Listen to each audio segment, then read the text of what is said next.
Hi dear students, let's talk about factor rating method and how it is helping in decision making.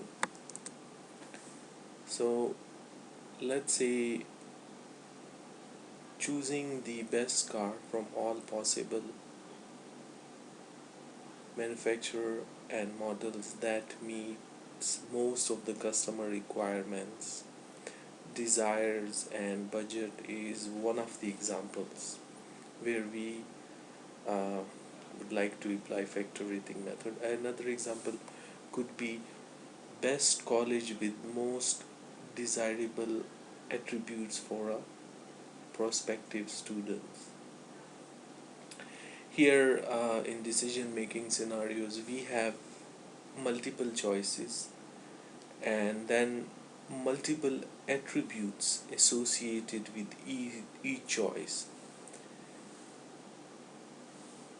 College attributes for a prospective students may include the reputation of the university, tuition cost, distance from home, social life, size of student population, and others. Right.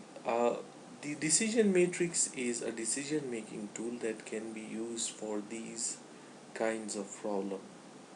It is a very simplified version of the analytical hierarchy process. It may be noted that analytical hierarchy process is used in risk analysis, in optimization. In addition, the fuzzy analytical hierarchy process have been deployed in many application areas of engineering, which we will discuss today. So, here are very simple steps, which are six for a decision matrix method. First, what you need to do is to just list all the decision criterias, such as you could say attributes upon which you need to make your choices, decision trade-offs, and so on. Next step would be to assign weights to these attributes, and it should be noted that the sum of all the weights that should be equal to 1. So let's say here we have an example of a restaurant and they are choosing 6 decision criteria or attributes. So first one is taste, second nutrition, convenience, fourth is cost, fifth in is service, and sixth one is atmosphere. For students, let's say they would like to give more weightage to cost, that's understandable, and the person who is already working and has a good job, they would probably wanna give more weightage to service and atmosphere. So, talking about the weight assigning, this depends on the decision maker, right? However, what the important point is that when you sum up the total weights, so that should be equal to 1, right?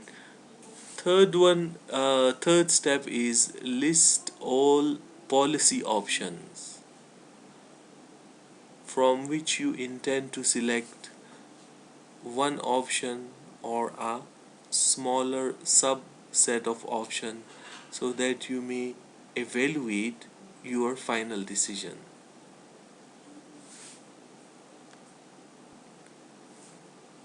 For each options, assigning a rank from 0 to 1 for each of its attribute, where 10 is the highest rank and 0 is the lowest. So for example, the students ranked restaurant A 2 for taste, 6 for nutrition, 8 for convenience, 7 for cost, 2 for service, and 5 for atmosphere. They did the same for the 4 other restaurants. So here it should be noted that your score or their rank score will vary from 0 to 10. If you want to do this scoring from 0 to 100, that doesn't matter, it will not affect your final result. Okay, so here is the score for restaurant E. On taste, it is getting 9 out of 10. For nutrition, it is getting 3 out of 10, let's say, if 10 is the maximum.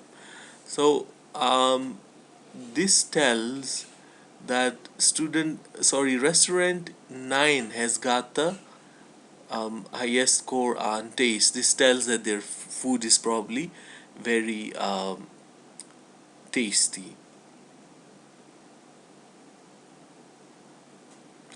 And here cost score is 1, mean the it's kind of overpriced. uh, Restaurant C is kind of in the middle, and restaurant A here, cost is 7, mean that it's very cheap. The food over there is very cheap. So what next step would be that you are going to multiply the rank of each attribute by the corresponding weight of that attribute. So let's say 0.25, here in the previous slide it was the weightage was given 0.25 to the taste.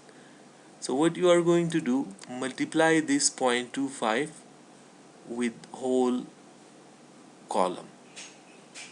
Whatever the nutrition weightage was, I think it was zero point 0.1 here. So what I'm going to do, multiply this with 6 multiplied by 0.1, 7 multiplied by 0.1, and